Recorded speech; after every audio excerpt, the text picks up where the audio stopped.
stand for the pledge. Pledge allegiance to the flag of the United States of America and to the republic which stands one nation under God, indivisible, with liberty and justice for all. Very good. Let's go ahead to 2 comments from the audience. Do you have any audience? Yes, sir.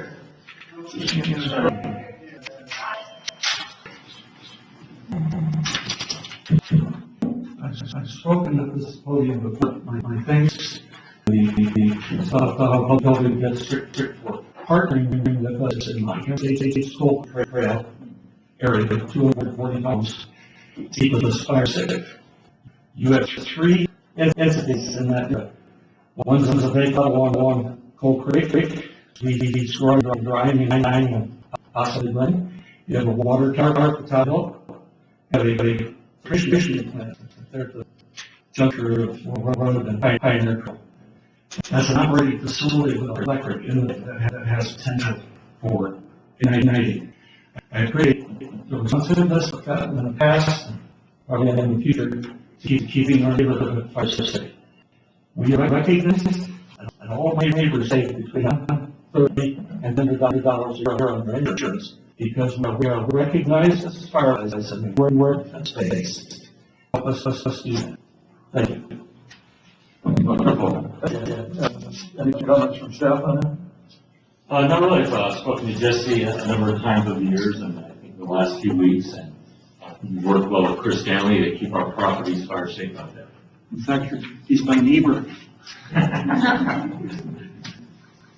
you. Any others?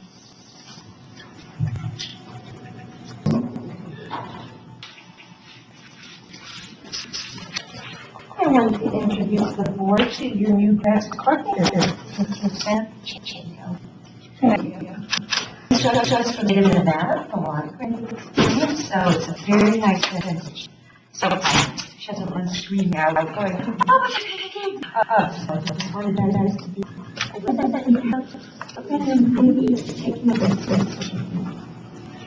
That's it. I'll just say welcome, and you will be very busy. Thanks for. Yeah, look forward to it. And this is one position where there's a definite rate of return that can be attached to the staff cost. And we've done very well in the past, so thanks for coming aboard. Anybody else? Very good. Let's do item 3. Any corrections to the agenda for the people? Yes, we have a correction to the agenda, item 6B, action calendar. Under discussion in the second paragraph, first sentence, should read 10 projects under construction here are Caliber Heavenly Improvements, 1, 2, and 3, Rocky White Pipeline, PRD improvements, Luther Power Station improvements, Paloma Well rehabilitation, Ballard Water Line, Bijou 2-3 water line, aeration system, emergency power and secondary clarifiers, and the Tom Kings pumping station. So that will place that for us. Very good. We might want to just reiterate when we get the item, just so that the board, what we're talking about. Any other changes to the agenda? And I'll entertain a motion for consent. Approval of consent calendar. Second. Motion second.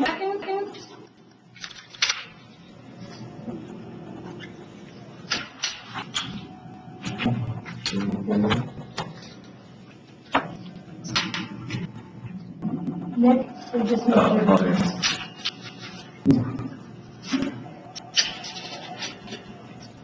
And the motion passes unanimously. Very good. And so item 5 does not apply. So move to item 6A. Pioneer Water Line Improvement Project.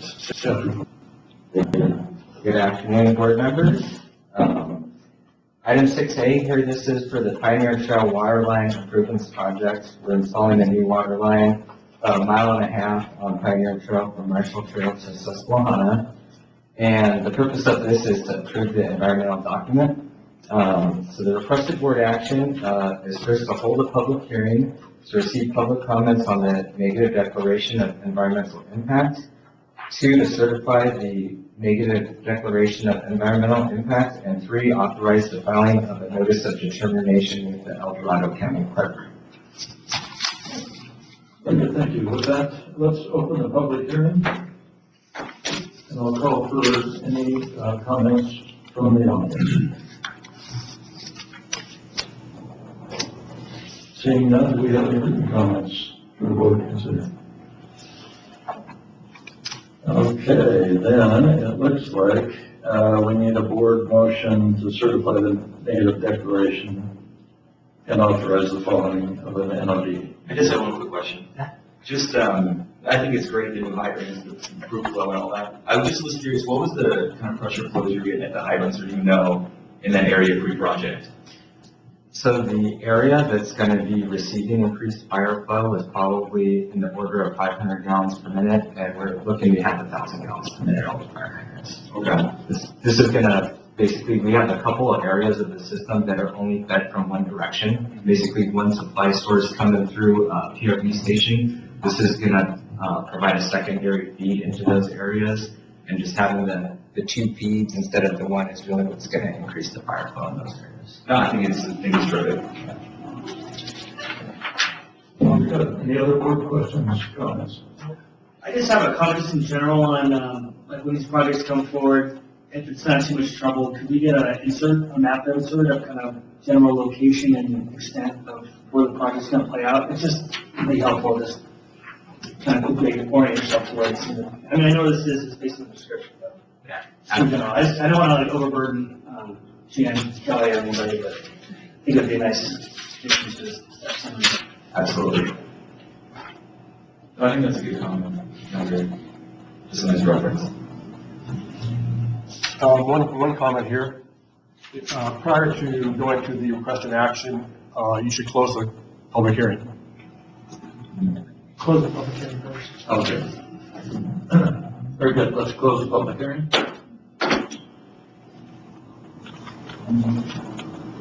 All right. And we have a motion. Make a motion. Do you want me to read it out? I can read it out, yeah. I'll give you the honor. Let's see.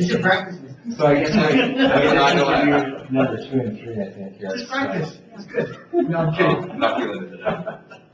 So the requested action, I guess it's left up to the public hearing, is certify the negative declaration of environmental impact and authorize the filing of a notice of determination with the El Dorado County Clerk. So moved. I'll second. Was that nonsense? Yes. It's so hard to hear spelling sometimes. Okay, starting again.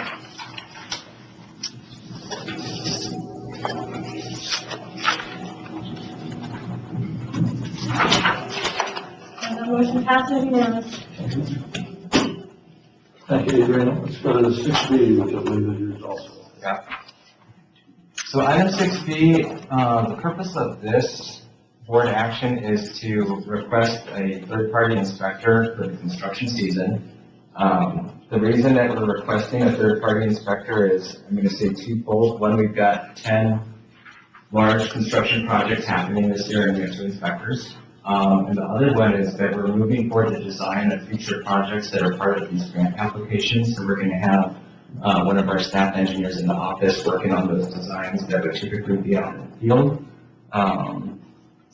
So we're looking at CME to provide an inspector for the duration of the construction season, and as a part of this, there would also be some materials testing that's included in it, which would be, taking concrete cylinders or doing proctor curves on existing soils out there.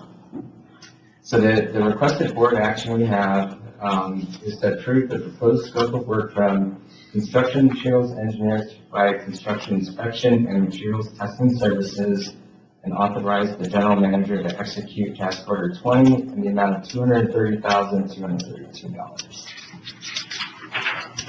And this was the list of projects we did the correction on. That was the list of projects that we have this year. I could go over those real quick if you like, but maybe open it up to any questions from the board. Yeah, Melanie read that early, but, board members, any questions? I was basically heard that too. I'm just curious how we got to put it in there. So it's basically an inspector's time, which is 10 hours a day with an hour of travel, from May 1st to October 15th. And we're looking at 10-hour days. Okay, so just time. It's just his time, plus I want to say there is some money for materials testing and the amount of $13,240. So the majority of it is the inspector's time. Are they coming from Reno? I believe Carson City. Yeah.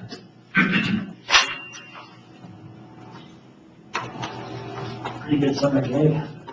We have a motion? I'll move approval. Second.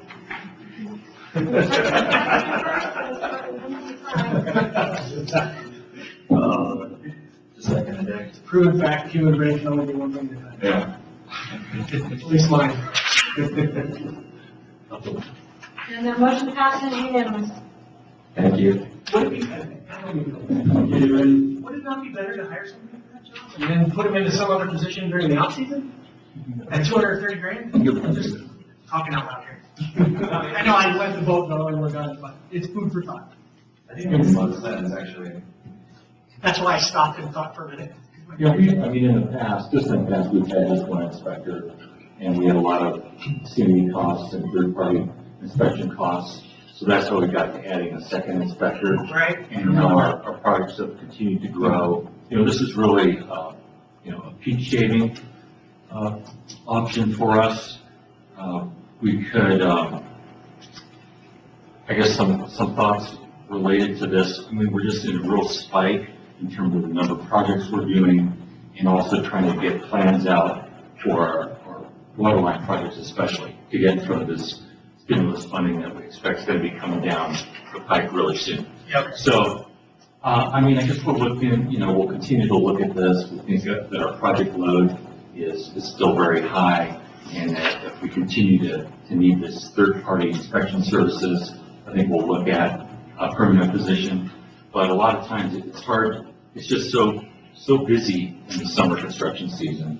And then sometimes the challenge is keeping those folks busy in the off season. Yeah. So that's really what we're trying to balance. I don't want too many groceries in the grocery bag. Okay. Sorry. Very good. Let's move to item 6C. Evo.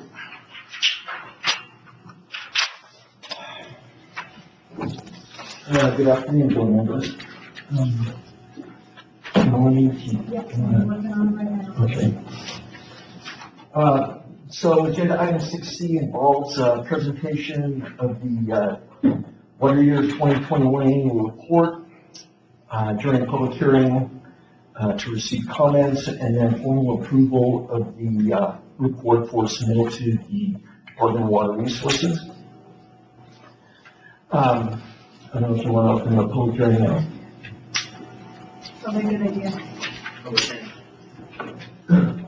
Would you like us to, like me to open the public hearing before your presentation or after? Okay, we'll open a public hearing.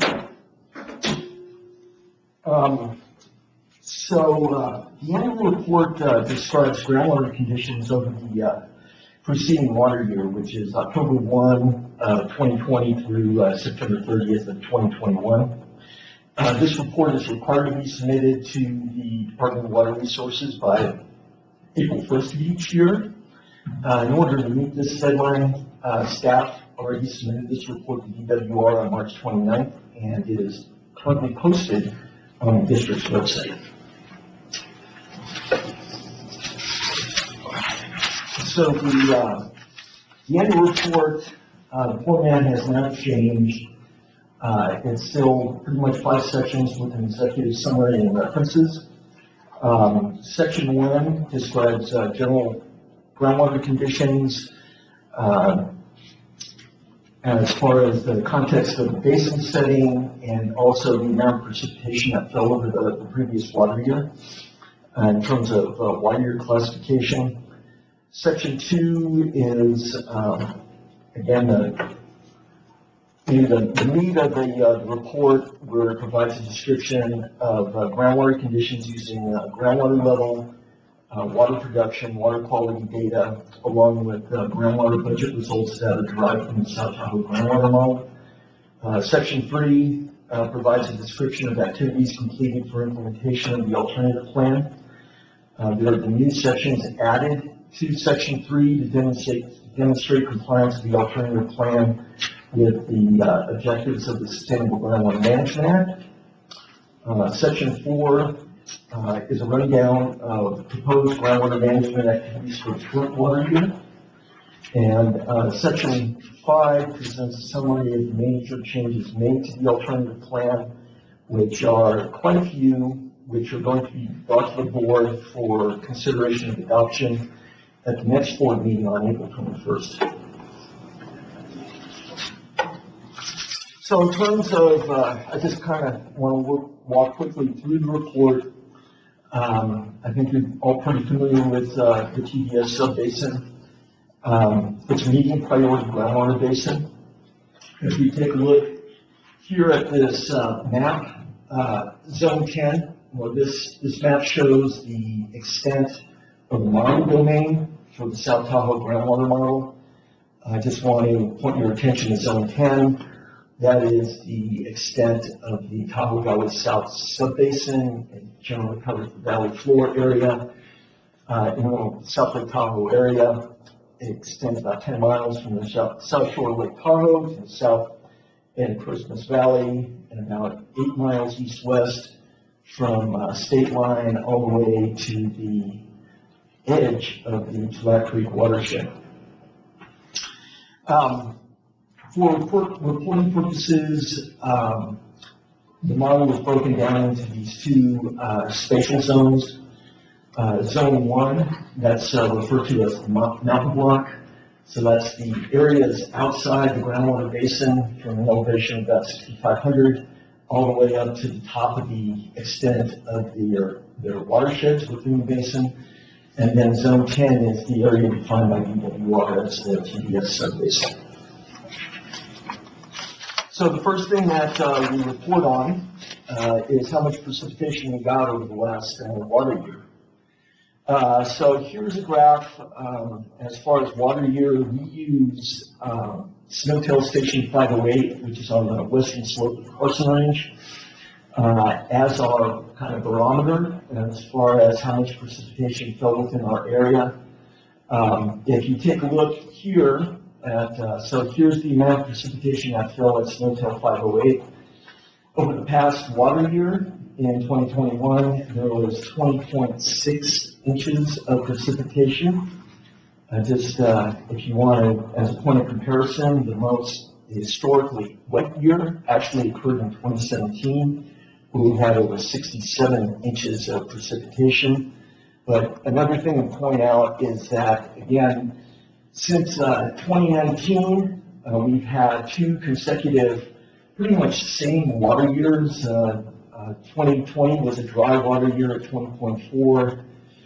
2021 was just 0.2 of an inch greater, but it was enough to bump it up because of the breaks, as how we break out precipitation into different classes that moved it up into the below normal range, but essentially it was the same as 2020.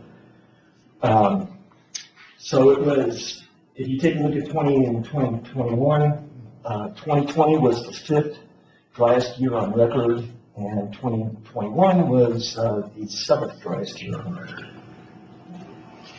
So as you can imagine, that has a big influence on hydrologic conditions within our area. Here's a plot showing groundwater recharge. For the TDS subbasin, there are 2 components to recharge in the subbasin. There's aerial recharge, which is this purple line right here. So that's the proportion of precipitation that falls directly within that subbasin area that moves into the groundwater system. So you can see those amounts down here. And then you also have a component of recharge, which is the amount of subsurface groundwater flow which moves from the adjoining mountain block area that zone 1 into zone 10, and that's the mountain block recharge. And then, so the sum of those two is the total recharge. So for 2021, the recharge, the aerial recharge was down here at a little over 2,200 acre feet. Mountain block recharge, as you can see, is predominant recharge into our subbasin. It was about 16,800 acre feet for a total amount of a little under 19,000 acre feet into our subbasin. So another way that we take a look at changes in groundwater levels. These are actually daily readings from 4 observation wells across the subbasin. Here I have them in the little inset map, the location of those wells. So the bottom one is the observation well located nearest the south shore of Lake Tahoe at this point, and then the one at the top, at the highest elevation, is the one down here at Christmas Valley, Henderson well. So you can see on this graph also, along with the water year types, as far as showing the amount of precipitation, how the fluctuations in groundwater levels change in respect to water year. So you have interannual changes and trends in groundwater levels, as well as within a particular year, these ups and downs, which are the seasonal changes, from spring to fall type changes that you see in water level. So for 2021, if we again use the very wet water year of 2017 as a point of comparison, we've lost about 5 feet on average across the basin in groundwater levels. And as far as those 5 feet, almost half of that has occurred since 2020. So you've had 5 feet since 2017, and 2 of those feet happened just between 20 and 21. So again, there's the impact of the lack of precipitation. As far as groundwater production, how much water do you take out of our aquifer? I put up here the sustainable yield for our subbasin. So that's the amount of water that we could extract from the basin without any undesirable results. And you can see that for as long as we have records for Lucan Brothers Tahoe Keys in the district, which accounts for about 90% of the extractions of water from our groundwater basin, we've operated well within the sustainable yield of the basin. So that's a very important criteria from DWR. As far as the 2021 water year, we produced 6,400 acre feet. There were some extenuating circumstances as to how we have that low. I want to look at that as a normal water year because of, first off, we had the very strict water use restrictions that were imposed by TKPOA on its customers that dropped the annual water production to about 28% of average. And then you have the water use impacts from the Caldwell fire, which put a kibosh on some of tourism up here, the amount of people that were up here in August, as well as the community evacuations, all those served to depress water production over 2021.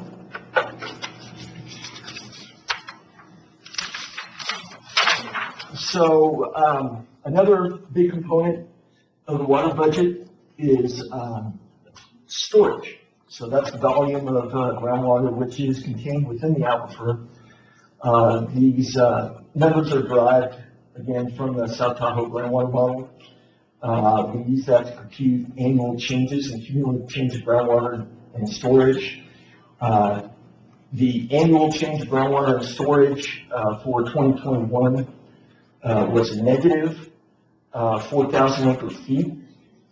Again, I want to point your attention, if you take a look at what the change, the cumulative change of groundwater storage since the last big water year in 2017, we've only lost about 5,000 acre feet. So you can see, when you get normal or above normal water years, you tend to replenish the storage in the groundwater aquifer. When you get below normal water years, you're taking water out of storage. And that's what's been happening in the past couple of years within the groundwater basin.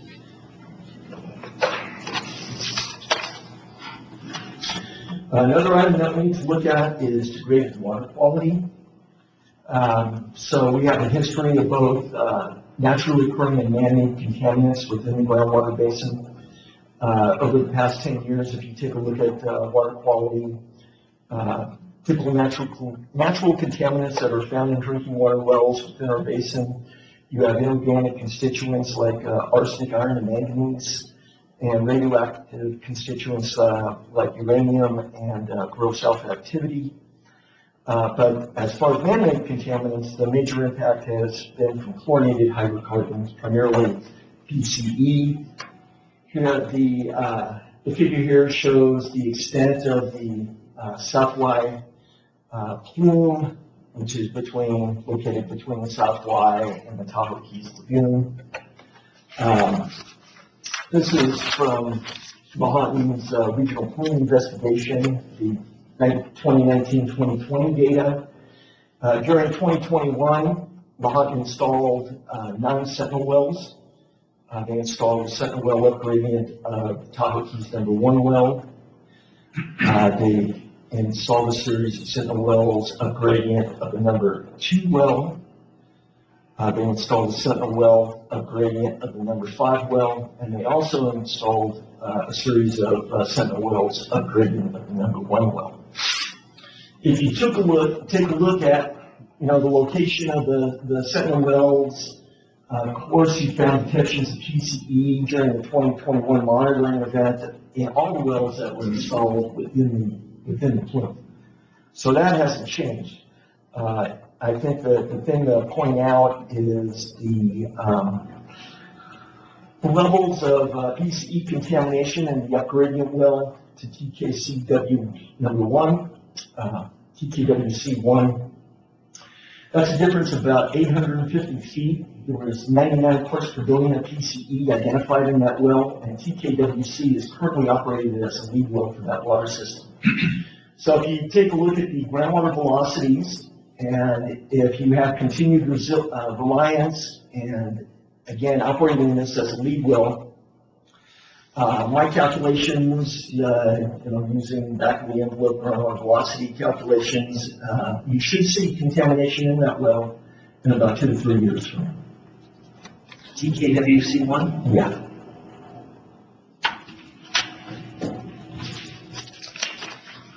What's the key to the mitigation plan for that?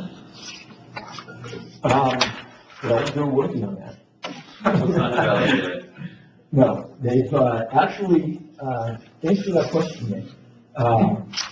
So as far as impacts of that degraded water quality, so you had TKWC2 was removed from service due to arsenic and uranium in that well. TKWC was put on standby due to detections of uranium, and that all led to the imposition of water use restrictions to try to keep or limit water demands below the amount of water that is produced by TKWC #1 and what could be brought in through a new intertie with Lucan Brothers.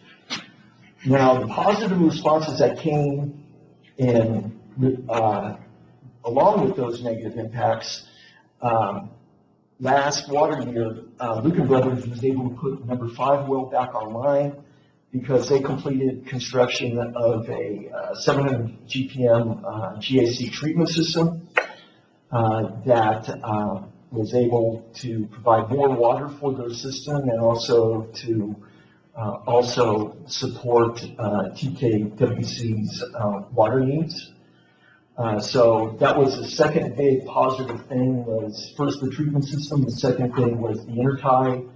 And then the third thing, I don't know if it's positive, but the district is working on identifying improvements within its own system to help feed water to TKWC.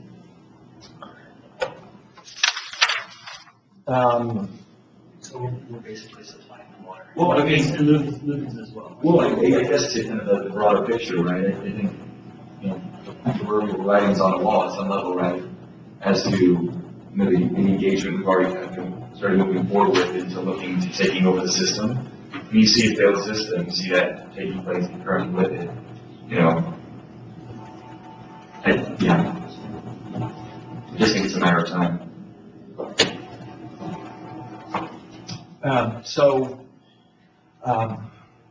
As far as accomplishments during the water year 2021,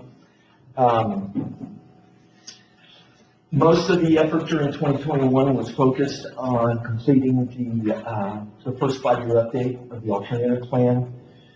A big part of that was the update of the South Tahoe groundwater model, which we used to develop projected 50-year water budgets. We assessed potential climate change impacts, assessed depletions of interconnected surface waters. We determined the sustainable yield for the basin, reconciled water budgets between our urban water management plan and our groundwater management plan. And we assessed current available groundwater supply. And that, so I think those are a few of the more notable accomplishments that we did last year. As far as proposed actions for the current water year, there are a number of ongoing activities that we're working on and looking to complete, mainly adoption and resubmittal of the alternative plan to the Department of Water Resources, which again we will bring to you next in 2 weeks from now. And I just want to drop down to new activities. So we're working with the district, working together on the new annual water supply and demand assessment reporting requirements. We're also working on evaluating new groundwater locations, shallow groundwater monitoring locations to add to our existing monitoring network. There's some other actions that we're looking to adopt or then after adoption to look forward to move forward in 2021 to 2022 on. And another big thing is there's a big bucket of money that's coming up that will be available to new priority basins down to sustainable groundwater management grant funding. That's going to be coming out in September. So we're going to be looking to kind of build consensus as to the types of projects we want to bring in that grant application for funding to DWR's attention.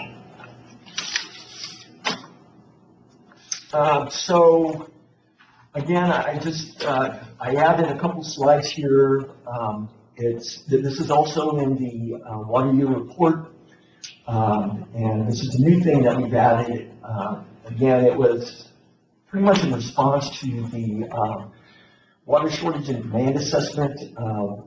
There's a large component in the, I'm getting ahead of myself. So a couple weeks ago, Governor Newsom issued a draft or a drought executive order in 722, and in that executive order there are 14 different orders, but order number 3 is requiring the State Water Resources Control Board to consider adopting emergency regulations, and those incorporated into those regulations are those items A and B, and one of those is to provide an annual water supply and demand assessment. That's not new. What is new is that they want it by June 1st, okay, instead of the way that currently it's to report on July 1st. And then the second, based on, I guess, the results of the demand assessment, or because of the drought, impose shortage response levels to level 2, and I think Shelley's going to be talking more about that as part of her staff update in a few minutes. But what we did for the water supply and demand assessment is the first thing that you need to evaluate is how much water supply do you have.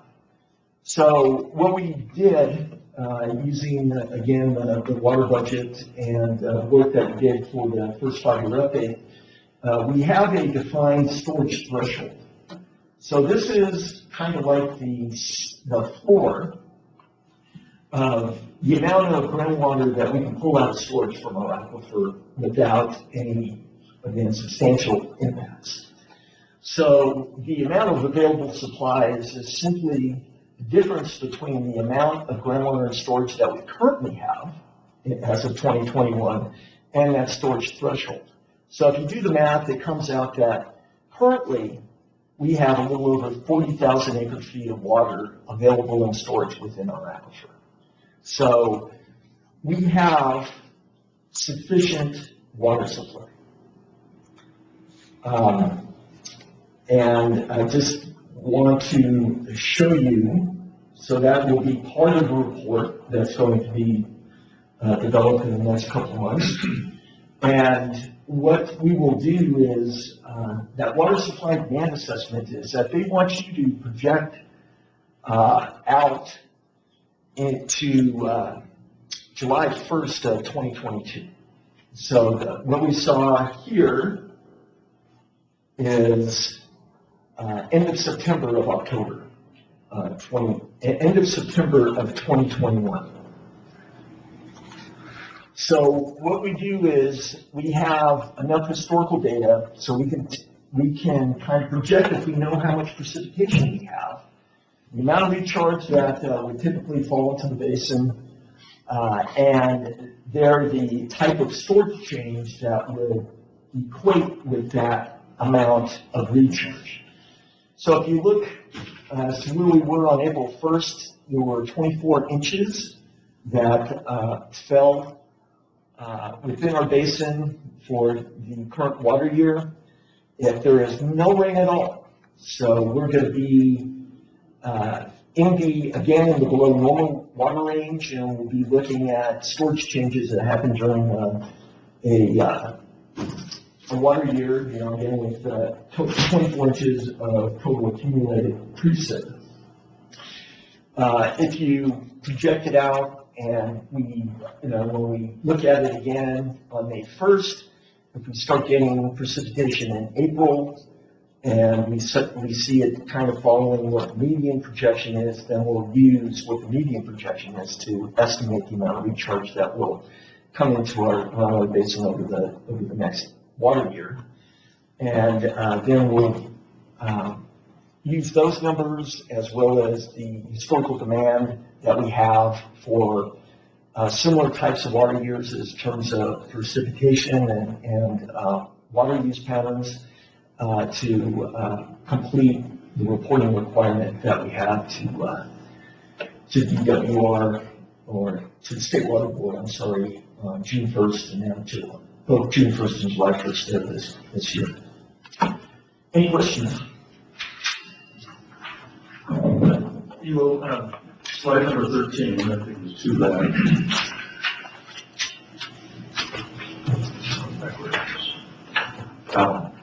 Yeah. How do you read the yellow line? Okay, so this is the cumulative change in storage. Okay, and it shows basically we have that. It's just like, sorry.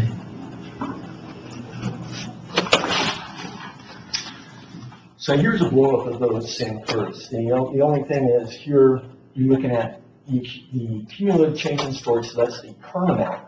Here's the annual changes of groundwater in storage, okay?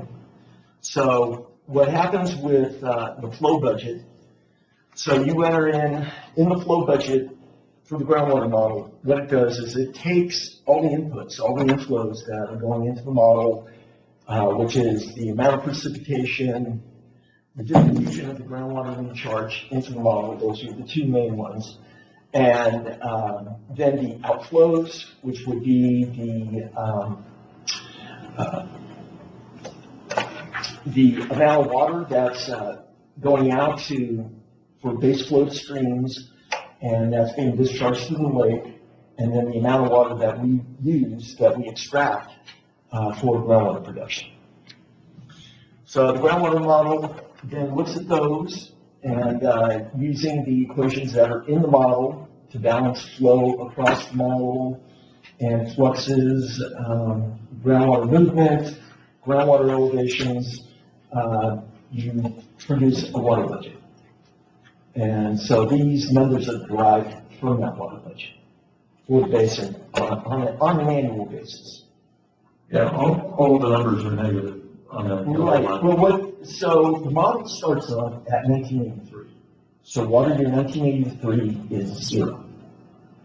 So it's all in reference to hydrologic conditions at the start of the model of 1983. So the amount, you can look at it, that since 1983, 38 years ago, the change in groundwater storage over those 38 years has been a negative 14,000 acre-feet. So if you look at it, I think also... So it's cumulative change since 1983. Correct. That's the part I was missing. I was looking at it from the year prior and, thinking that based on those numbers, if they're all below 0, it means the groundwater supply is continuously dropping. If it's changed from 1983, then it makes more sense. Well, I mean, it's in flux, right? I mean, it gain during big water years, and we kind of live off that, we pull out, we take it out of reserve, as during dry periods, during droughts. Okay, thank you. Any other questions? Yeah, I was curious about the assessed depletions of interconnected surface waters, kind of high-level results on that? Well, as far as, so there are two components with that. So you have, first you take a look at the impact on the stream flows itself. And then the second thing that you have to look at is what is the potential impact to groundwater dependent ecosystems. Okay, so as far as the first part, as far as the impact to stream flows, that's something that the model can be easily applied to, okay? It's more difficult with groundwater-dependent ecosystems because you're looking at very, very, very shallow, you're looking at water table fluctuations. And the size of the areas that you're trying to evaluate in the model are much too large as far as the pixels, the grid, doesn't have the granularity to evaluate those water level changes in those ecosystems. What size is your grid? I'll have to get back to you. But it's, I want to say it's on the order of 100 meters square. So, so that's why we're looking at installing monitoring wells at specific, that are near specific recognized, well, we're looking at first existing wells that are in SECs that were installed by the Conservancy, Forest Service, and state parks. See if any of those could be used. And if not, then we're going to be looking for possibly siting a well in an area that we consider kind of as a reference to use for, kind of as a surrogate for impacts to all the other groundwater dependent ecosystems within the basin. So I mean, if you take a look at the model, you know, everything looks good, but you know, it needs to be, you need to have some field data to confirm that. So the kind of high-level conclusion would be that we're able to kind of get a sense of the effect on stream flow over time, but not really get at beneficial, I guess, contribution to the ecosystem. So the groundwater level fluctuations have specific portions of SECs. I think kind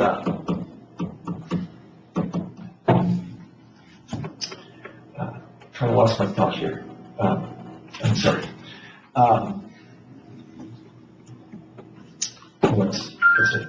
Maybe we'll come back to me. I was curious, like the Snowtail site, is that the one over by Trunk Creek, or excuse me, Taylor Creek, or is that a different one? Which one? The Snowtail site that you're using for kind of the basic. Oh, our reference station? Yeah. Yeah, that's Higgins Meadow. So that's a pretty high elevation reference station. It's you know, it's at an elevation of 7,700 feet. Right. So you want that because again, you have so much precipitation that's falling in the mountain block. You know, if you use reference station that's, you know, at the valley floor, you're cheating yourself. You know, because that's not the amount. You know, the amount of recharge is much more than just what falls directly on the base. And there's no real need to aggregate or combine different Snowtail sites to get an overall kind of sense of what's going on in terms of. Well, actually, we selected that based on all the Snowtail stations that were used for developing those groundwater surface water flow model. So when we did a regression analysis on those, and the one that had the tightest correlation to recharge in the groundwater model was the results from the Higgins Meadow station, and that's why it's a reference station. Kind of surprised how fast these aquifers recharge. I mean, it seemed like you had more of a lag in the data. Well, you know, we're in a headwater basin. We live right next to where it's happening. Mm-hmm. So there's not much of a lag. Yeah, I've seen that. It's like, really surprised. Yeah. I mean, you can see it with the, you know, if you take a look at the mountain block recharge into the basin, you can see that those patterns, you know, those trends, the amplitude and the frequency are a lot lower, you know, so that's kind of, you're looking at that kind of lag response. But, you know, on the year-to-year changes, yeah, they're pretty immediate. Great work. Thank you. Thank you. Well, just kind of contextually, how unique are we as a kind of a basin in that, you know, like looking at, say, the storage versus threshold? I got to think, you know, predominantly in California, that's much closer line. So just, you know, and I guess where I'm going is, I guess how unique are we? And then, you know, is this the type of thing we would be utilizing if we look for exemptions, you know, when we engage with the state? Yeah, that's a really good question. First off, we're very unique. You're not riding that line. Yeah. And the second, I think my 2 bits on that would be that when regulations come up, I think it's important that the district inform the agencies of kind of the position that we are in, and so that there's kind of flexibility that's built into it, instead of kind of being under a one-size-fits-all type of regulation that everybody has to conform with. Very good. Any other board questions, comments? Any public comments on this? Are there any letters to Shirley Court? Very good. Let's close the public hearing. Evo, you're asking for some action on the board, correct? Yes, I just asked that you approve the annual, 1 year 2021 annual report and authorize staff to submit the report to the California Department of Water Resources. I'll move to approve. Let's email him. One second.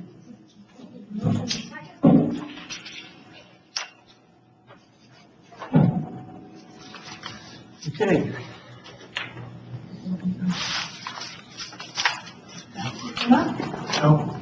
Here we start.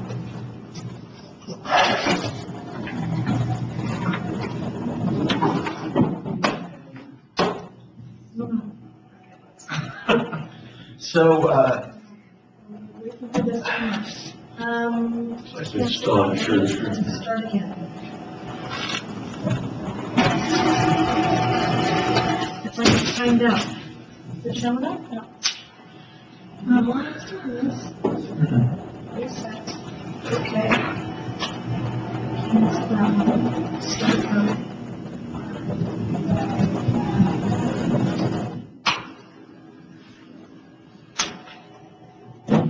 Okay, I think we're gonna take a vote, we're gonna take a verbal vote.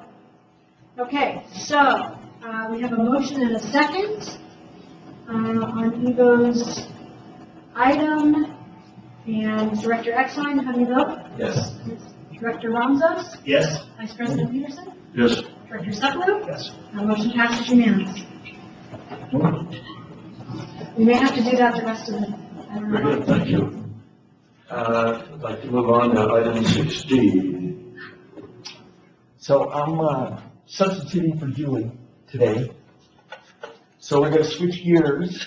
Here for item 60 is the El Tahoe Well Rehab and El Tahoe Bayview Emergency Power Project. And the requested board action involves approving the proposed scope of work from Kennedy Jenks for engineering services for this project, and then authorize the general manager to execute task order number 14 in the amount of $231,659. I'll just quickly highlight a couple things. I don't know how much Julie's been keeping you up to date on this. I suspect she probably has keeping you pretty well up to date.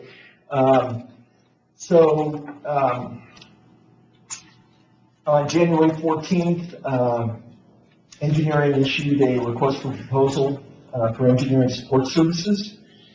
So the project involved two major tasks to consider. The first was the rehab of the El Tahoe well, including electrical and mechanical equipment, and then the second portion is the addition, or look at the addition of emergency power supply to support both El Tahoe well number 2 and Bayview well.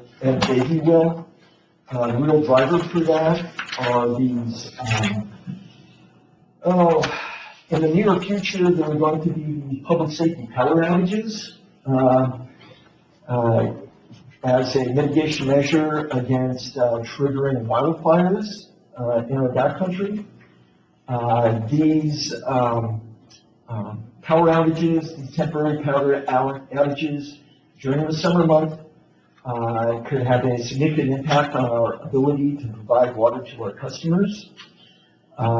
So that second part is evaluating what type of options there may be to be able to upgrade the emergency power that we currently have for the El Tahoe well, as well as be able to provide emergency power for Bayview well, which currently has no backup emergency power supply. So what is being asked for under item 6D are tasks 1 and 2, and those relate to the first portion of the project, which is focusing on the rehab of the El Tahoe well and doing an evaluation on the existing electrical and mechanical equipment at the well house at that station. So if you look at tasks 1 and 2, the task 1 is project management, task 2 is data collection, review, and analysis. And the majority of that I want to say data collection effort, again, is focused on the El Tahoe well number 2. Now, the issue at the El Tahoe well number 2 has been, we've recently put in a new motor. That motor is having problems as far as the amperage is running high, so it's working harder. and it's actually overheating. So, but I think one thing that you want to keep in mind when you take a look at that, evaluate that well, is that when they replaced the motor, they didn't pull the pump. They didn't pull the pump and the drop pipe to that pump. And there's money that's an extra in that task order for removing the full pump motor set. And I suspect that that money will be expended to do that. And I think that's a very important part of this.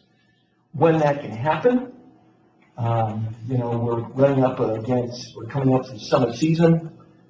We got the plumber well out of service.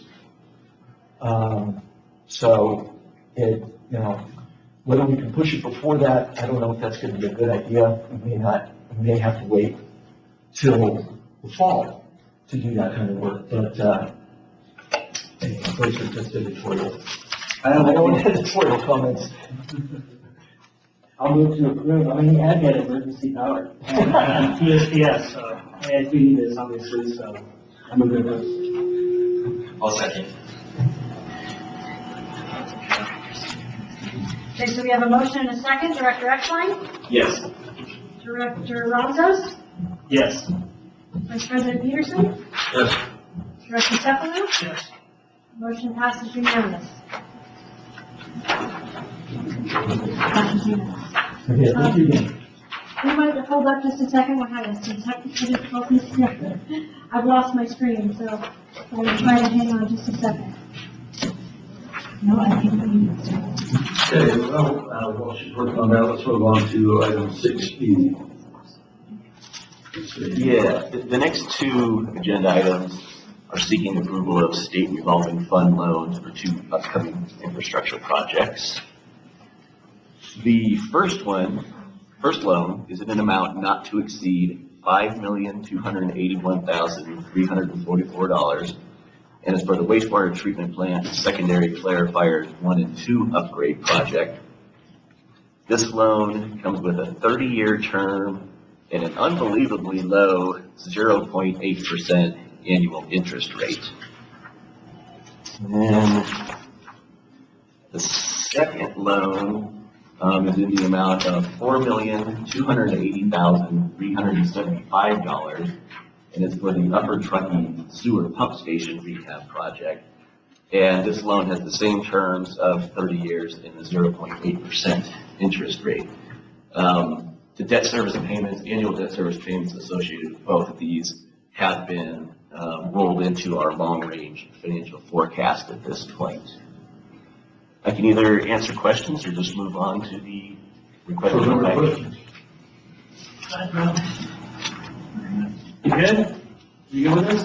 I'm good. Okay. Yeah, can't believe that interest rate. I mean, That's low. I have to have that on my house. So separate motions, correct? Yes. I guess this is a good question. Where does that exist kind of with historic interest rates? Well, we have two other loans that came through very close together, like this one was very similar, 0.9. But this is definitely the lowest that we've ever seen, and I'm sure it's the lowest we will ever have again. These rates are starting to go up. Right, yeah. But the way these programs work, the state revolving fund program works, they're always subsidized. They're generally 50% of the interest rate that the state gets when they release bonds. Yeah. So where would be the limit that you would see this climb to as interest rates continue to climb? I have not seen one above 2.7. Okay. So that means when the state issued bonds during that period of time, it was about a 5.4% interest rate.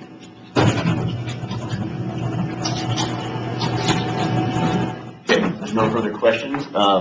Staff is seeking approval of resolution number 3213-22, the installment sale agreement resolution of the Board of Directors of the South Tahoe Public Utility District for the wastewater treatment plant secondary clarifiers upgrade project. So moved. I'll second. Do we have a motion and a second? We're gonna try this again. So nice with you. Don't want to go back to the old fashioned way. Yeah, like yelling it out. It's so difficult. Paper balance and stuff. And my soul. And that motion passes unanimously. I read that one aloud. You get it to pull up, but at least we know it passed unanimous. Thanks. Okay, so the requested board action for item 6F is approved resolution number 3214-22, the installment sale agreement resolution of the Board of Directors of the South Tahoe Public Utility District for the Upper Truckee Wastewater Pump Station Rehabilitation Project. So moved. Yeah, I guess I'm real quick. I mean, this interest rate is just insane. I'll second. Oh, sorry. Can we get some more? Yeah, that's kind of where I'm going, right? Sorry, I apologize. Is it time for discussion? Yep. Oh, sorry. Yeah, I mean, just exactly what you said, you know, with the budget we're looking to kind of progress, is there wisdom in front loading? Is there an ability to get more money through this program? The problem is getting this money takes about a year. And you gotta have like a project in mind, kind of thing. Well, we definitely are planning to borrow more for several of our future projects. What the rates will be at that time, I don't know, but we will always try to use this funding source before, you know, using other borrowing mechanisms, just because they are subsidized. And like I said, the highest I've seen is 2.7, so that's low right there to begin with.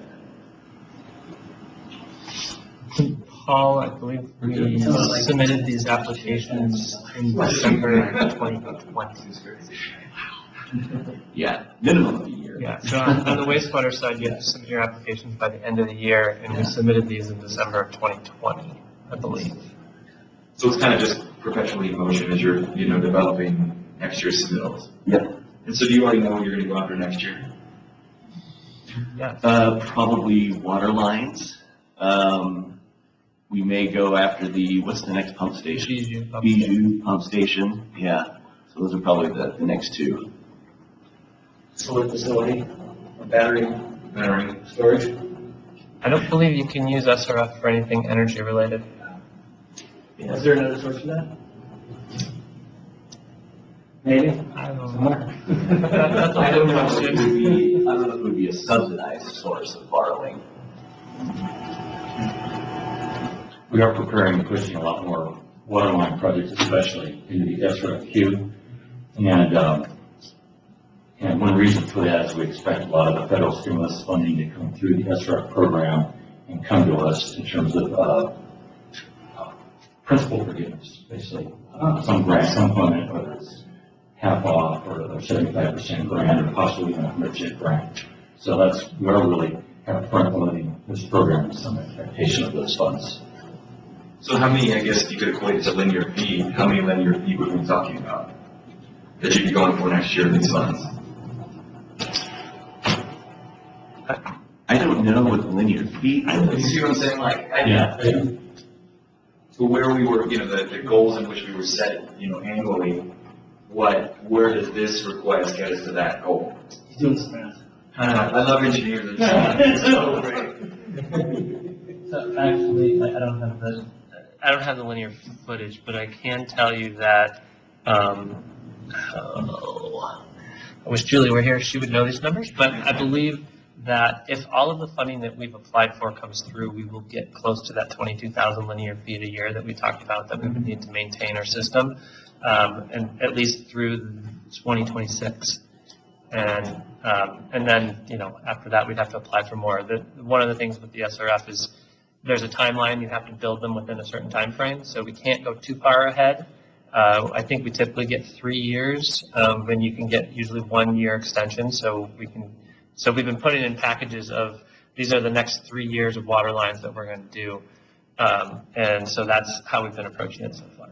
And just out of curiosity, kind of going through the process, is it, I mean, is it relatively straightforward in that if you submit and you adhere to, you know, the checkbox items you need to adhere to, you're going to be awarded the funds, or is it kind of, a lottery, a negotiated process? How does it work? It's not a negotiated process, but there is a grading system. And On the wastewater side. Yeah, on the but Lynn says it's going to move that way on the water side Right, too. so it's changed, since, So there is a competitive nature to it. Yeah. And currently, we have met the threshold for wastewater projects to be funded. And a lot of it does depend on how many projects are funded and what they all score too. If we haven't seen this yet, but there could be a scenario where especially if there's a very large project from a larger agency, that they could absorb a lot of that funding if they score high enough and that cutoff gets above where we wouldn't even qualify for SRF loans, so. So what's the scores? Oh, boy. Sorry, I kind of unraveled it. There's a lot of different criteria that they score on. Basically, I think it's a 16-point scale, and we currently achieve 14 out of 16, and we have no way of getting 15 or 16. Just because it's size? No, just because of what they're looking for on 15 or 16. Actually, I shouldn't say there's no way, but it would have to be a very specific project for us. It's more focused on recycled water projects and new recycled water projects. And since we already recycle all our water, we don't qualify for those. We tried. We tried saying, oh, it's all recycled water because we already do that. And they're like, no, we want new ones, not existing ones. And just out of curiosity, where does water lines kind of rig within that system? So that's on the water, the drinking water side, which they currently don't have a grading scale on that, and so I have no idea what that's even going to look like when it comes out. Why do you think that will come out? I honestly don't know. I would be surprised if it wasn't out by the end of this fiscal year. Okay. I'm sorry, next fiscal year. Fiscal year 23.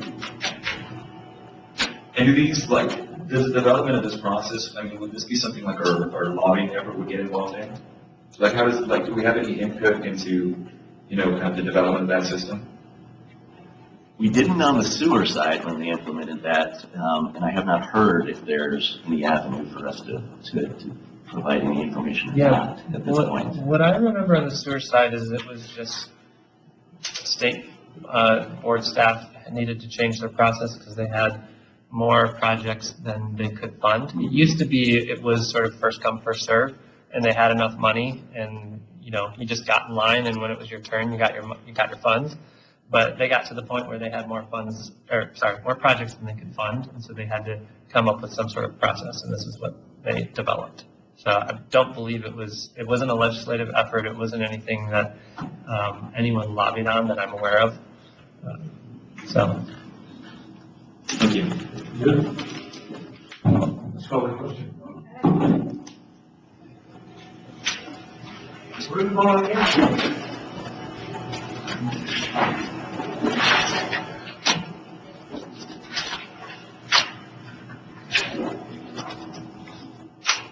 That motion passes unanimous. Paul? Okay, let's move on to item, just come on, there we go. Let's move on to item G. I'll move that we approve payment and claims in the amount of $1,800,010.65. Second. Okay, we have a motion and a second.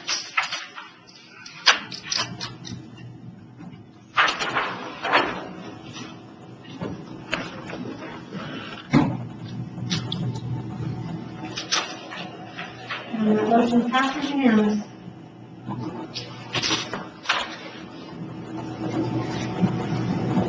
Okay, let's move on to item 7, standing and ad hoc committee liaison reports. Let's start with that. Do you have anything? Okay. I missed the last board meeting. We did this morning have a quick little coordination meeting with the city of South Lake Tahoe, Chris Huffley and myself, and went through just a number of different items that are ongoing at SCPUD, things that we're interested in dealing with as staff or at the board level. It's good. That was a really good meeting. It was really helpful to get perspective from the city's side of things. And Okay. I have no reports. Shane kind of hit the high points of that. We have a good working relationship with the city right now. The one thing that I want to bring up is that the structure changed of that committee, so I want to make sure that we're clear on what that is going forward. John and I talked about it. Originally, it was set up for me, John, city manager, one council member, and that changed. So we're going to need to go back to that because I think there was at some point that change was made because of for Brown Act reasons, but So which one is that? it used to be 2 and 2 and city manager job, and then we changed it to one board member, one city council member. But anyway. Yeah, I think there was I digress. I think there was a reason to keep it informal without having to make it a public meeting. We reduced the number of people attending it to keep it that way. Right, because it wouldn't qualify as an ad hoc committee, so it would be a standing committee where you had to publish it and allow attendance of the public. Thank you. Yep. So you need to work forward with that to make sure you get that right. Whether we do it the way we did it, which I liked, or we do it the way we meant to do it, which we have never done. Yeah, I'll get with the city and we'll verify that. Very good. Let's move on to board member reports. Any Yeah, just one thing I want to bring up, and raised it before, and Chris has raised it before, but I was at a meeting at South Tahoe Refuse yesterday, and at the tail end of that meeting, we had an opportunity to discuss biomass. And, Shane and, John and, we've discussed it multiple times. And I think the last time we discussed it, there was a decision that we should wait for the Forest Service to be the lead and kind of take the reins of that effort. I guess my concern is just kind of the timeline in which I've operated with the Forest Service in the past. So, perhaps like as we look at the idea of biomass, on these facilities, taking more of an active role, meaning, reaching out to biomass providers and say, hey, we might be interested, looking to more actively engage with South Tahoe Refuse, the community college, other partners that are looking to do it. Because in my conversations with South Tahoe Refuse, I think they shared the desire of being able to make sure that critical infrastructure is able to be maintained. We have a huge fuel source. I just drove through 50 again. And so any way we can take a more active role and then instead of a passive role, I would be supportive of and working with our partners. City was really interested in that idea. We brought that up. Well, it seems so logical. Like if you drive through that basin, the volume of fuel that exists within a short distance to our back door, that could fuel us in these power outages. In addition to the solar, so we start, building redundant systems. It just seems like a no-brainer that we need to take advantage of.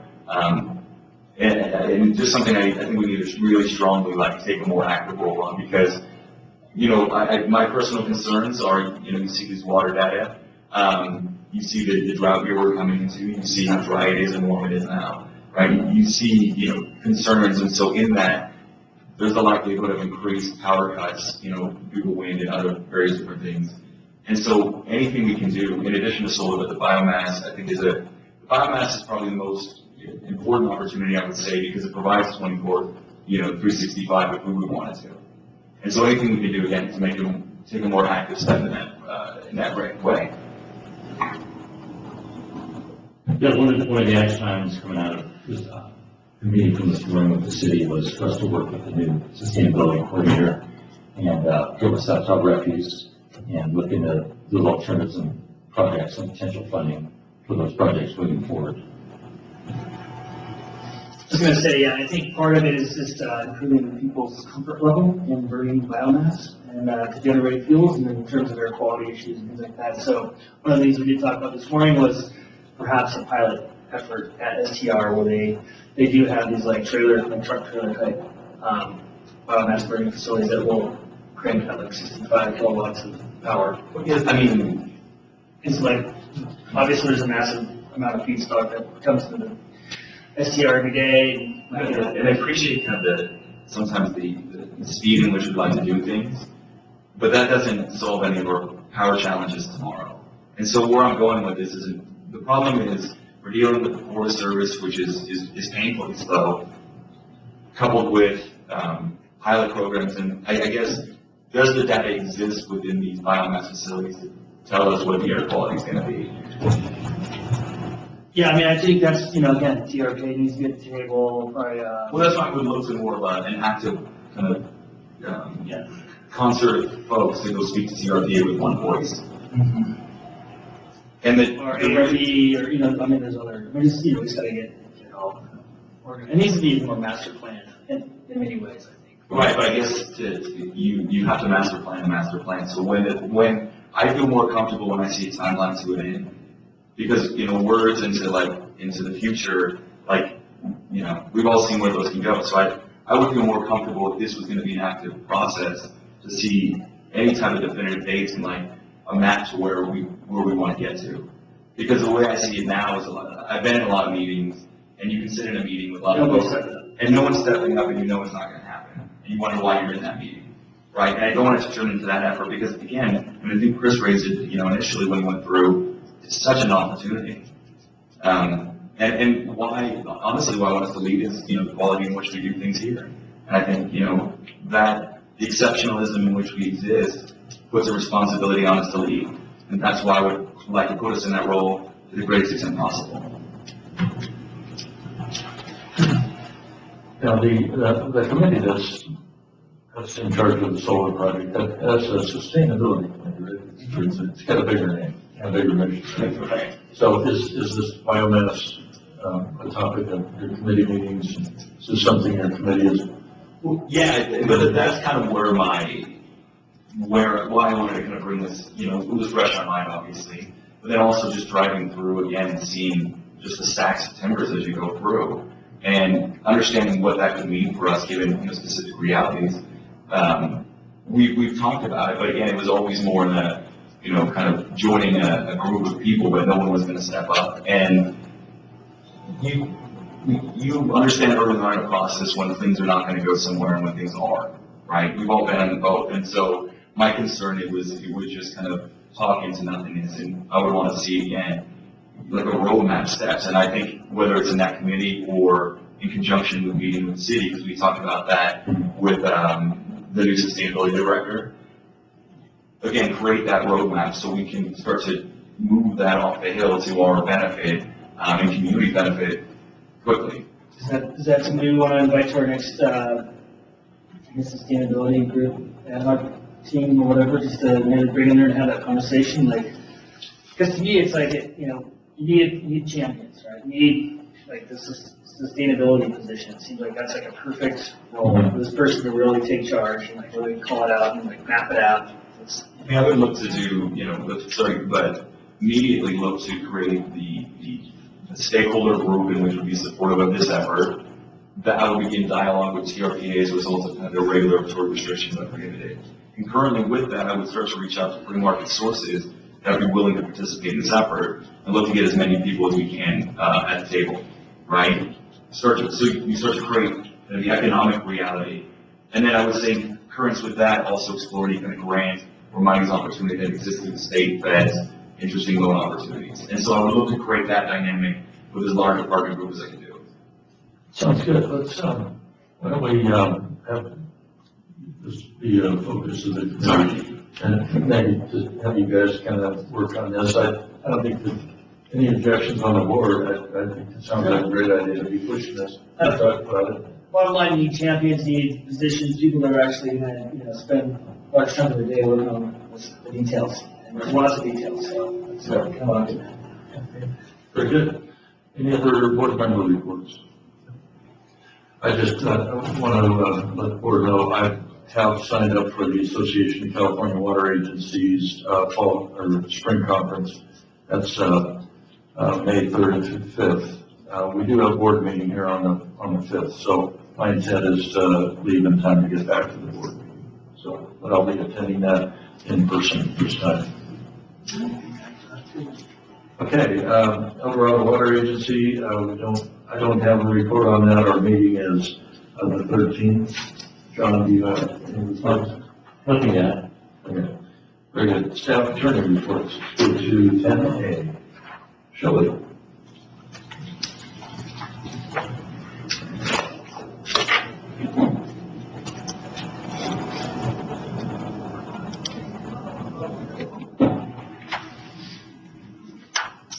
Good afternoon. I'd like to provide just a quick overview of our proposed rate increase outreach effort as well as some of our social media stats. So I sent you an email earlier this week that this is a piece of the flyer that went out in bills that went out this week. Includes a brief overview of system needs, the proposed rate changes, and an excerpt on the Caliber fire.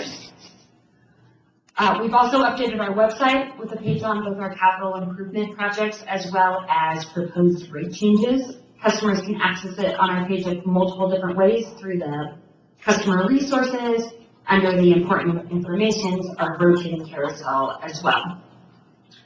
We're also using social media for this effort, and the district is on 3 social media platforms. We have 253 Facebook followers, 280 Instagram followers, and 20 Twitter followers. Most of our followers are from South Lake Tahoe with an average age of 35 to 44 and a slightly leaning female audience. So that's who we're reaching when we go that route. We use a scheduling software to schedule our social media posts. We do about 5 posts a week. So in addition to the information on proposed rate changes, content includes stats on the various important work we do, emergency projects updates, as well as educational information on conservation rebate services and trying to prevent sewer backups. So these are just the images from the last week of posts. Of the 3 platforms, we see the highest engagement on Instagram, with posts averaging around 50 likes. So in the last month, you can see the engagement rates range from 2% on Instagram to 2% on Twitter to 15% on Instagram, and the follower interactions, that's the like, comment, tweet, share, range from 59 to 300 likes for the month in total. So just to give you, we do a lot of social media outreach, and I've never given you stats on how frequently, what we're posting, what the content is. In addition to our bill insert and our social media outreach, I also have television and radio interviews scheduled to discuss the proposed rate change. At the end of April, we'll be sending out a press release as well as a customer email. Our customer service reps, they're at the front line. They're the folks that talk to the majority of our customers. So I've developed a frequently asked question sheet for them, as well as a customer feedback form. So to our customer service reps and others at the district who talk to customers, that might talk to customers on this, we can log what we're hearing from customers to provide you guys a feedback on what we're hearing. And I think that's it. Any questions or feedback on our outreach for the proposed rate increase or in general? Really like the flyer. Great. I appreciate the back, the orange. Yeah, really kind of captured the goal. Thanks. I think there's 59 likes on Twitter for me. I think so. But you're doing a good job. I have a question though, just in terms of just when we have a lot of people in the field, personnel in the field, not necessarily front-facing customer service type people. Are you also working with them to help message? I guess they tap on the shoulder like, hey, what are you guys up to? And what do you know about these rate increases? Like if some ratepayer comes up and asks us questions, are they prepared to maybe generally point in the right direction and have that conversation? Yeah, so they have that flyer, the same email I sent to you guys went to all staff. The FAQ I developed is really specific for customer service because for all field staff it needs a little bit more. Normally what happens is they give their 2-sentence description and then they say go to the website for more information. But I am developing a more extensive FAQ for us that's a bit more of a public document. Very good, thank you, Shelby. Okay, let's go to 10B, which is also you. That's right. So Evo mentioned that the governor issued an executive order last week following the 3 driest months of the year on recorded history. And I just wanted to highlight a few of the directives within that order that impact the district. So the order asks Californians to voluntarily reduce their water use by 15% from 2020 levels. So we saw a total water production of around 1,800 million gallons in 2020. In 2021, we saw a 5% reduction from that 2020 levels. While this is a voluntary ask, it doesn't require us as a water supplier to do anything. We'll continue to support the state by doing our conservation outreach, education, continuing to offer our food base and services to try to encourage conservation. The order also calls on water suppliers to move to level 2 of our water shortage contingency plan. So in blue, this is the graph out of our water shortage contingency plan. For us, both level 1 and level 2 of the water shortage contingency plan asks us to do the same thing. So it aligns with what we always do at the district of having designated watering days 3 days a week, and we're asking for, contacting folks for leaks. So while the order encourages water suppliers to enact an even more stringent, going up to that level 3, at this point, what you just heard from Evo about our supply and demand, is our supply sufficient to meet demand? So we're planning on staying within the mandated level and seeing how the summer goes. The order also directs the State Water Resources Control Board to consider a ban on watering non-functional grass at businesses and institutions. So that ban doesn't include residential lawns or grass at parks or ball fields. This is something new and would have a big impact on our businesses. So we'll see how that gets developed and what comes of it, and I'll keep you posted. The last directive of the order that impacts the district is that it's for new well permits for non-residential wells, that they would need written verification from a groundwater sustainability agency. So as the groundwater sustainability agency for our district, we would be involved in that well permitting process. So we'll need to look into developing a process for considering and issuing written verifications. Again, this is really for non-residential wells. So in our region, it would mean if we're drilling a well, Lukens, Keys, or Lakeside Park, which, as you know, doesn't happen that often, but it's a new directive that's never been issued before. And that is it. Any questions, comments? Can you go back to your graph on 8? This one? Yeah, so this is basically showing kind of our reduction in production since 1983. Mm-hmm. Yeah, 1988. Or 88, okay, I'm sorry. So where are we in terms of our reduction in production? So when I forget the year, there was the 20% reduction by 2020, and we met that. Now what the governor is asking is from 2020 levels to voluntary reduction by 15%. So our 2021 levels, we are down 5% already. And so often what we see, you can see that our lowest production level happened in this 2015 or 14. And again, that was during the last drought. There was lots of messaging coming out from the state about the drought and reducing water use. So I think that we will see water reduction by just the drought being all over the news, us supporting it with rebates and free services.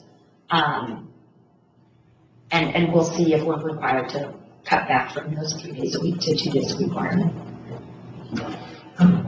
Sounds like the Al Tahoe will maybe along the well, maybe kind of localized water supply issues, would it make sense to, if we were to target some sort of a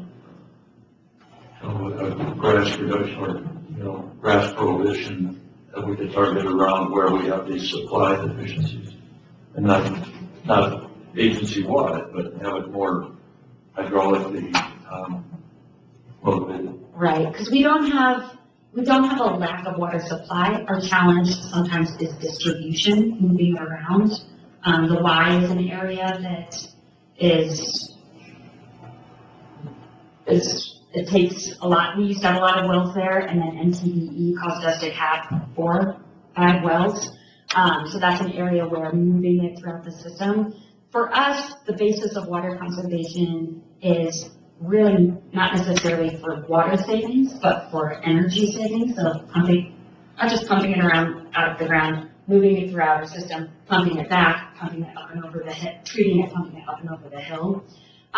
So because of that, I think that our investment in AMI technology, allowing customers to view their real-time use with the Water Smart program, contacting customers immediately upon having leaks, having customers be able to view their water use portal to see how their use compares to neighbors for lawns. And we have grant funds right now for working with our public partners to help them reduce water use, with more grant funding coming in for more conservation programs, which allows us to get a little bit more creative for more outreach to our highest water use customers. So I don't think, it's hard for me to imagine us restricting one part of our system and not the other at this point. One thing I would encourage as a plan check is you might want to start informing your commercial customers of regulatory processes that might be coming their way. And we talked about that before. But use this as an opportunity to explain to people if they are proposing some level of turf that what they might experience, to give them a heads up.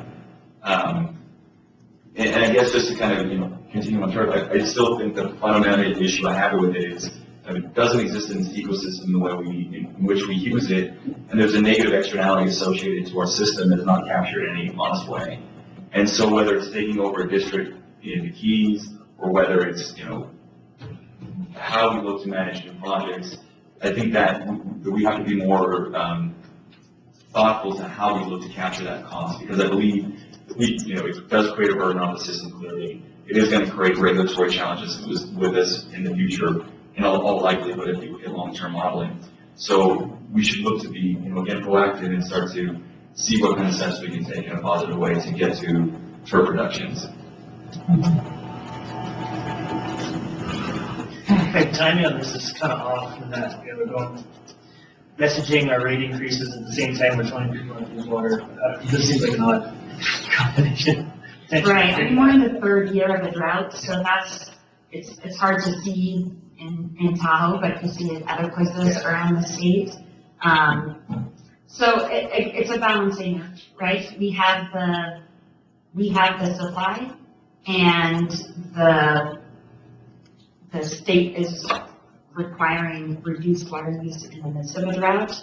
You guys just saw a half-hour presentation on how our groundwater supply responds after a drought. The concern is, how long will drought last, right? So we know that with climate change, we're going to see flashier systems, longer droughts.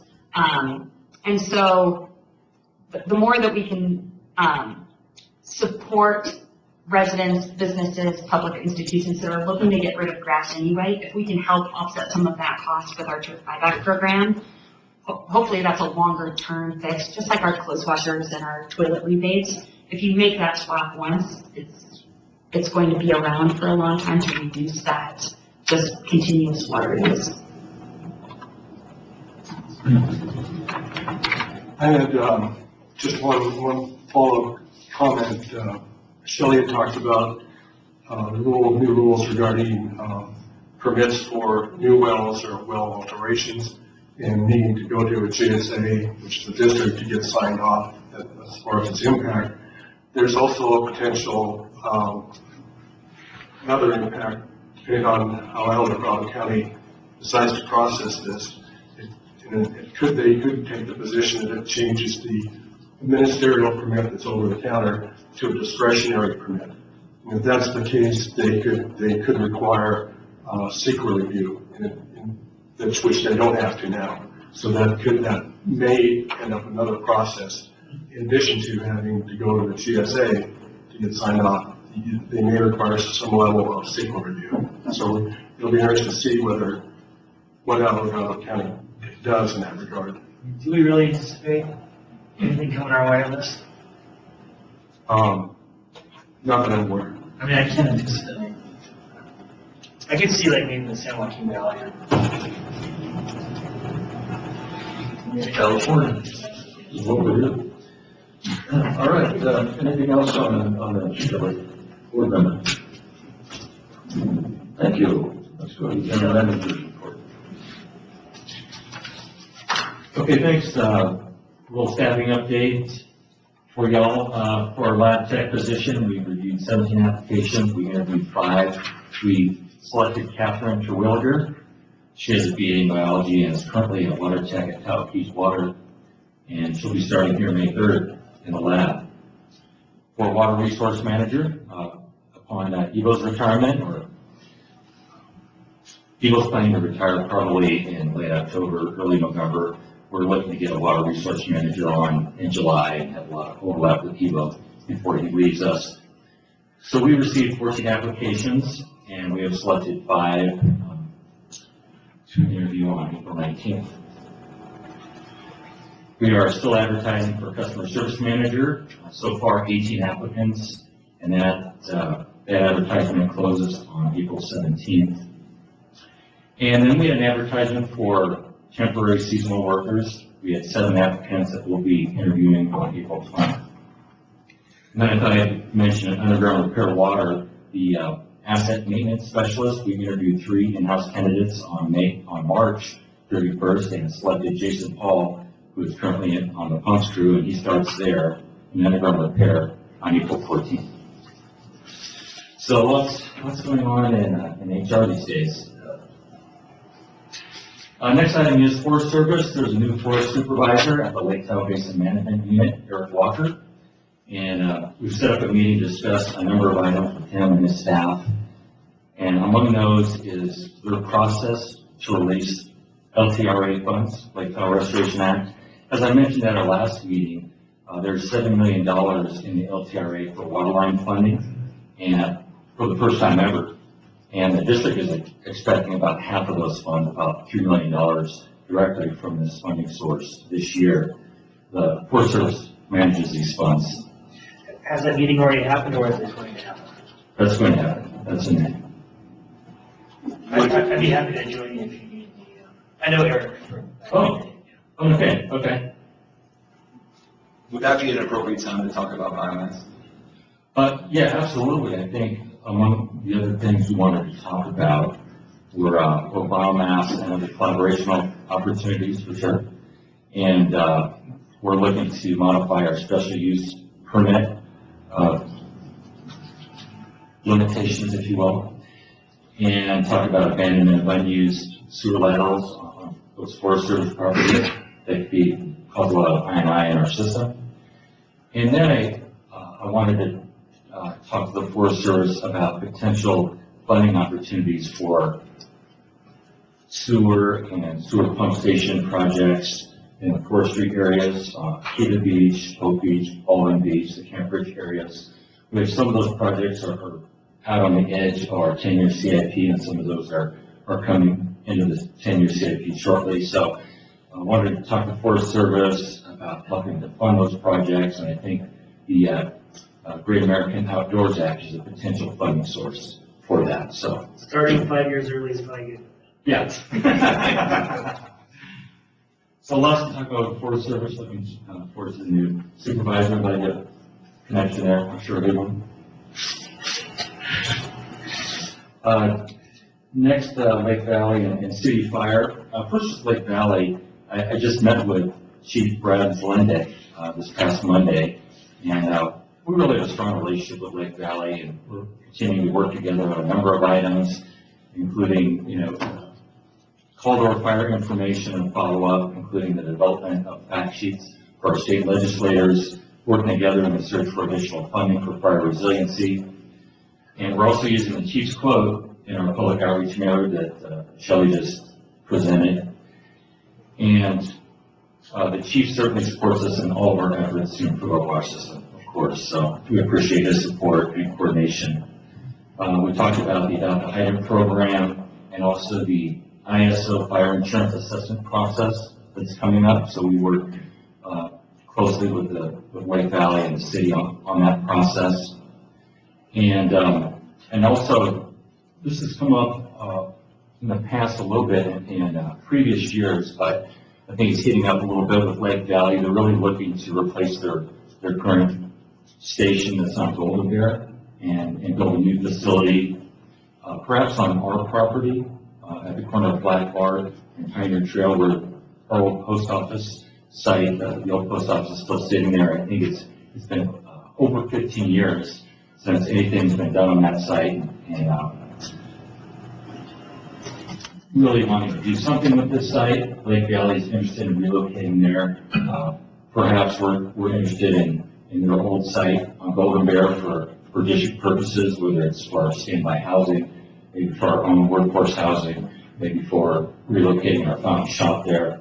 Lots of potential there, but Brad, wants to know, is the district open to having them perhaps locate a fire facility on that corner? So I just wanted to bring this up to the board, keep you in the loop.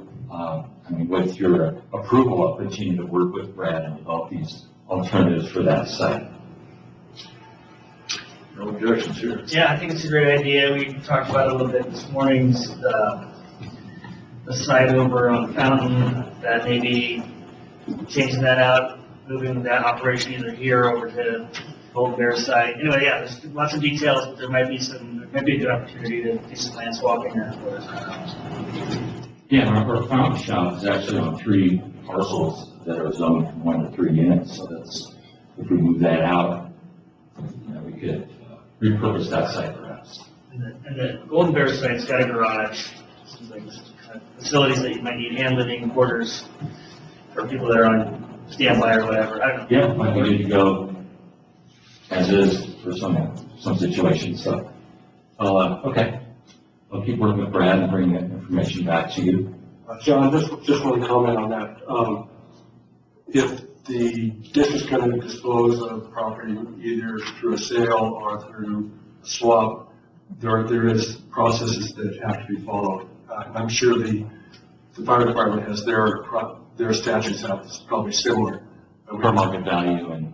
Yeah, and some of them, sometimes they have to be offered to the public in general. Okay. First, but I'm not sure. So when you get to a point far enough along, let's just let me know, and I'll provide you some guidance. Sure, will do. Okay. Appreciate it. And just a little bit on city fire, I think probably everybody knows that Chief Savacool is leaving the city. We were able to meet with the chief just about 3 weeks ago on the AD-HOC program and hydrant flow and maintenance issues and other fire flow issues. So I think we made really good progress with him at that time. And the interim fire chief is Jim Brennan. I've worked with Jim in the past. He's great. So I think we'll continue to stay on track on all these items until they find a new fire chief.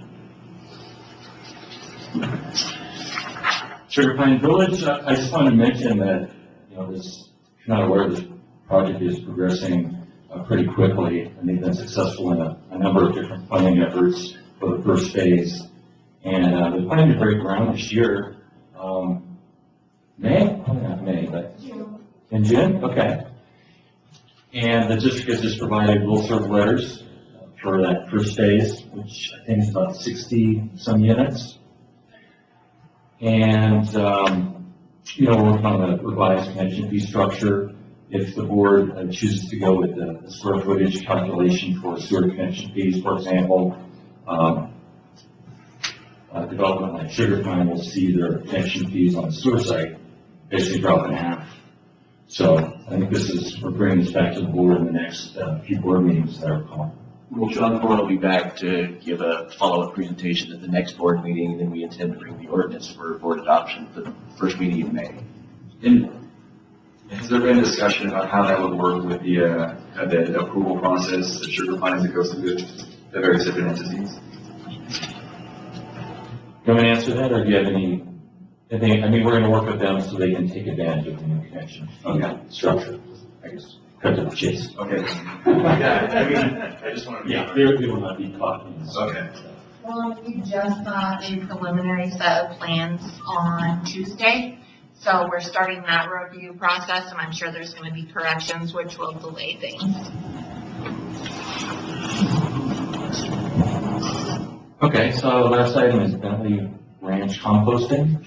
So for nearly 20 years, I think we're at 18 plus years right now, our biosolids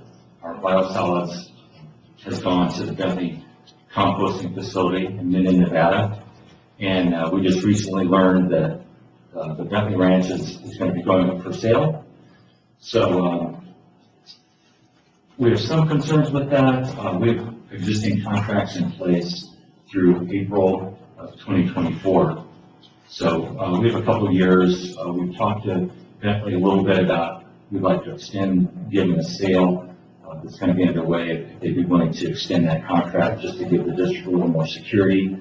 I don't think there's much interest in them doing that at this time. So the composting facility is a selling point for the ranch. So, we think that will remain part of their operations, but given the uncertainty, we're going to be looking at alternatives should the situation at Bentley change in the next 2 years. So I just wanted to keep the board up to date on that. Where is that? How large is that facility, or how big is their operation? I believe the ranch is like 30,000 acres. Yeah. You can look on maps. I think it's 45,000 acres. 45,000? They want to sell everything to one buyer. Well, What's the price tag? That I do not know, but I know Paul was looking for some property, so he might. Good point. Only PURS is that. what are some of the other facilities we could possibly move to? I mean, it can go landfill at Logwood. We're going to start talking to our other partners that are also composting at the Bentley facility, in Cayman Village and Douglas County, perhaps some others. Southern Refuges, works with Bentley extensively. So we're going to talk to the stakeholders, and landfill is an option for us. Development of another composting facility is an option. Locating that at DVR is perhaps an option. I think that sounds very interesting. And that's our report for today. Thank you very much. Any board member questions? Thank you very much. With that, let's adjourn and go to closed session.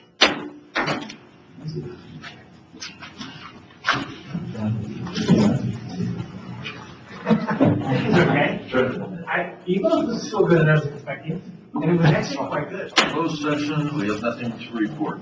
And with that, the meeting is adjourned.